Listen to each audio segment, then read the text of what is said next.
गाबोन 18 जुलाइ खौसेथि बर' सुबुं आफादनि गायसनथि सान। धेमाजि जिल्लानि सानजारि नोगोर सिमेन्ट सापरियाव 2014 मायथाइयाव बिटिआर बायजोनि बर'फोरनि जेंना जेंसिखौ सुस्रांनो खौसेथि बर' सुबुं आफादखौ गायसननाय जादोंमोन।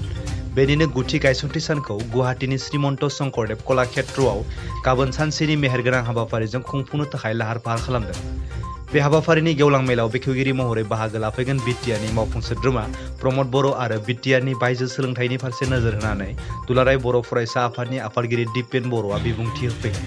लोगोसेयैनो खौसेथि बर' सुबुं आफादनि गाहाय नेहाथारि मुस्रि पीताम्बर ब्रह्मआ ओरैबायदि फोरमायदों दि गासै दैदेनगिरिफ्रा ज' जानो नांगोन आरो खौसेथि बर' सुबुं आफादा मोनफ्रोमबो आफादफोरजों खामानि मावनो थियारि होननानै बुंथियो।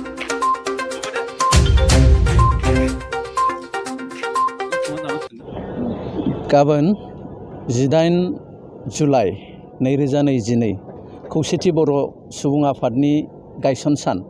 बे गायसन सानखौ खौसेथि बर' सुबुं आफादा मिरुयै गुवाहाटीनि श्रीमन्त शंकरदेव कलाक्षेत्र बे नब्लाङाव खुंनो लादों।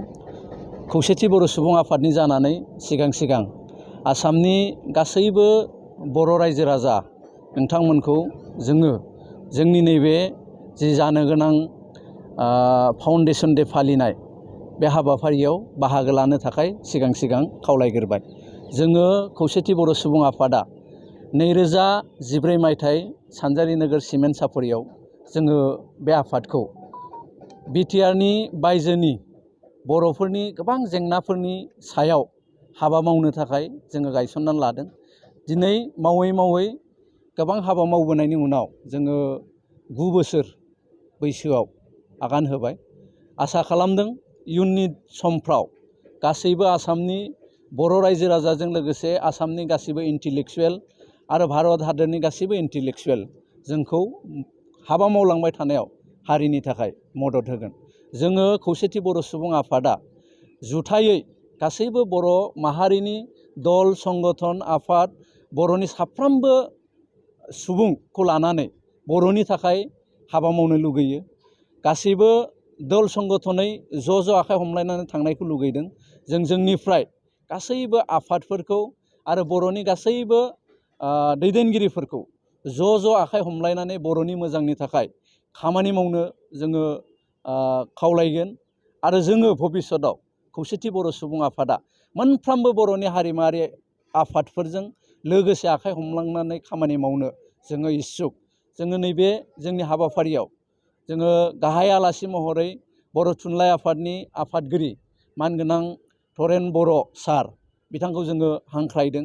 बिथाङा फैगोन गाबोन जोंनि गेवलां मेलाव।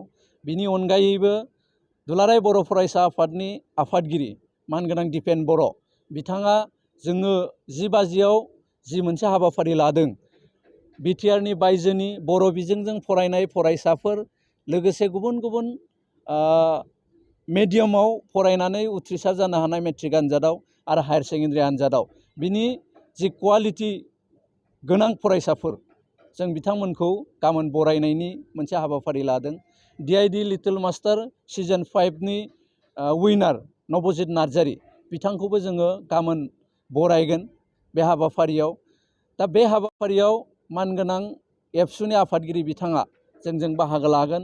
लोगोसे बिटिआरनि चिफ मानगोनां प्रमद बर' बिथांखौ जोङो गेवलां मेलाव मेल बेखेवगिरि आलासि महरै हांख्रायदों। बिथाङाबो जोंनो फैनायनि बाथ्राखौ होदों। जोङो मिजिंथिदों गासैबो जोङो ज' आखाइ हमलायनानै इयुननि समफ्राव जोङो बर'नि थाखाय मोजां खामानि मावलांनो हागोन।